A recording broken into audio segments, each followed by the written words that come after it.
and welcome to Naya Inkilab News. News and updates from all over the world. I'm Hina.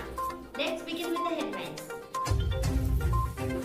As the surveillance on the flow and transportation of marijuana in the state intensifies, drug peddlers appear to be looking for newer routes and places to transport the psychotropic drug substances clandestinely from the agency areas in Andhra Pradesh. 9-year-old Virat Chandra Telukunta from Hyderabad was rewarded Prime Minister Bal Puraskar in sports for scaling Mount Kilimanjaro. Telangana State Road Transport Corporation has introduced battery-operated vehicle to ferry passengers from Central Bus Station CBS to Mahatma Gandhi Bus Station MGBS free of cost. The service will be available every day from 6 a.m. to 10 p.m. Several Indian states, including Telangana, must expect to cross the peak in daily COVID infections driven by the Omicron variant in the third wave in the coming days. A 42-year-old Venugopal who works as secondary grade teacher at Amranpalli, Thanda in Koilkonda Mandal died on the spot after his car flipped while he was heading to work on Republic Day on Wednesday. Birth centenary celebrations of the legendary actor of yesteryears Hamid Ali Khan, better known as Ajit, will begin with a floral tribute and prayers at his grave situated at Jamalikunta Graveyard near Golconda Fort on Thursday. A video has surfaced of the girl who killed herself in Tamil Nadu's Thanjavur alleging forced conversion by her school, complaining about being forced to do course in the hostel which didn't let her study. A part of a rocket launched by SpaceX is on course to crash into moon, experts said. The Falcon 9 booster was launched in 2015, but after completing its mission, it did not have enough fuel to return to Earth. The collision is due to happen on March 4 and it will leave a small artificial crater on Moon's surface. The India Meteorological Department has issued a cold wave warning for 10 states and union territories over the next 3-4 days. Cold wave conditions are very likely in Maharashtra and Gujarat over the next 2 days, while they are likely over Punjab, Haryana, Chandigarh, Delhi, Rajasthan, Madhya Pradesh, Orissa and Chhattisgarh during the next 3-4 days. Former Team India head coach Ravi Shastri revealed that till today he doesn't have former India captain MS Dhoni's phone number. I've not even asked for it. I know he does not carry a phone around with him, he added. I have seen many players, but there is none like MS Dhoni, Shastri further added. A fresh political controversy erupted on Wednesday when a group of people stormed into Jinnah Tower at Andhra, Shastri further added.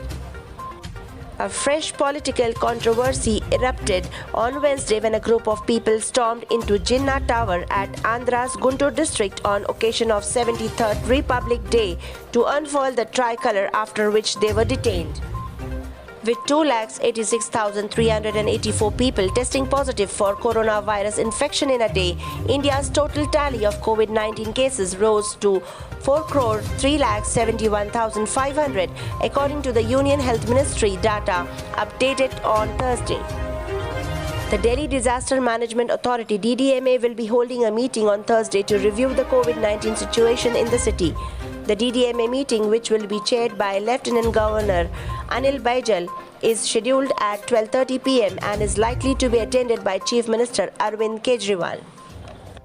Senior Congress leader Rahul Gandhi has written to Twitter urging it not to become a pawn in the destruction of the idea of India.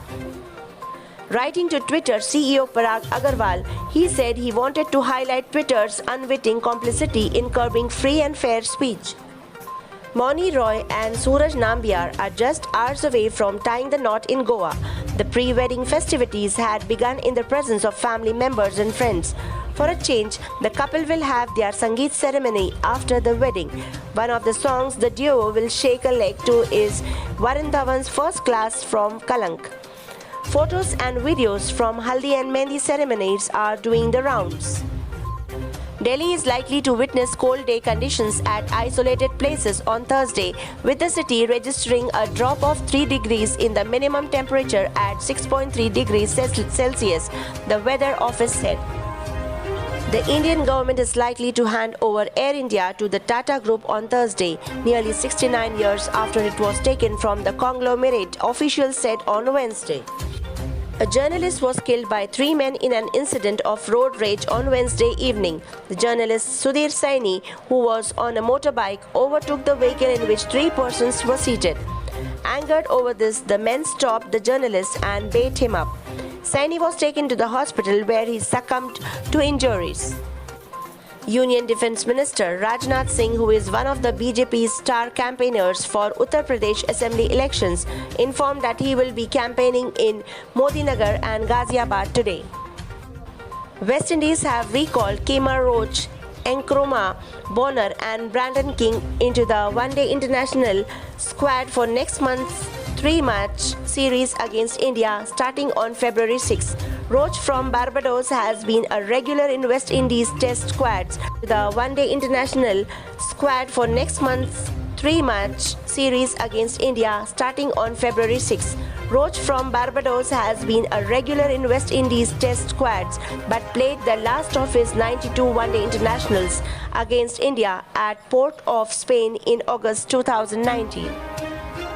A flickering flame of paper, rags and random twigs is the only heat Gulnaz has to keep her 18-month-old son warm, barely visible beneath his icy blanket as she begs on a bitterly cold highway on the road to Kabul.